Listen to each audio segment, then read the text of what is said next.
இந்த தமிழ் புத்தாண்டை எல்லாரும் ஹாப்பியாக ஜாலியாக ஹெல்த்தியாக செலிப்ரேட் பண்ணுங்கள். இந்த மாதிரி ஏதாச்சும் ஒரு நோம்பி வந்தால் மட்டும்தான் கொஞ்சம் இந்த மாதிரி டெக்கரேஷன் ஒர்க் எல்லாமே நடக்கும். வீடு பார்க்குறதுக்கே அப்படியே கோவில் மாதிரி ஜொலிச்சு அப்படியே களை கட்டும். வீட்டில் ஏதாச்சும் சின்ன ஃபங்க்ஷன் இருந்தாலே கண்டிப்பாக வடை பாயாசம் இருக்கும். தமிழ் புத்தாண்டு அன்னைக்கு ஸ்வீட் இல்லாமல் எப்படி, அதனால் கொஞ்சம் டிஃப்ரெண்ட்டாக வாட்டர்மெலன் ஸ்கின் வச்சு பாயாசம் ட்ரை பண்ணலாம் அப்படின்னு சொல்லிட்டு ரெடி பண்ணிகிட்டு இருந்தேன். இந்த வாட்டர்மெலன் ஸ்கின் வச்சு நிறைய டிஷ் செய்கிறாங்க.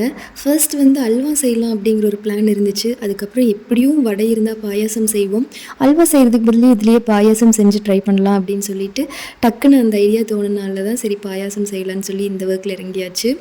டேஸ்ட் உண்மையாலுமே ரொம்ப டிஃப்ரெண்ட்டாக தான் இருந்துச்சு. நீங்களும் ட்ரை பண்ணி பாருங்கள்.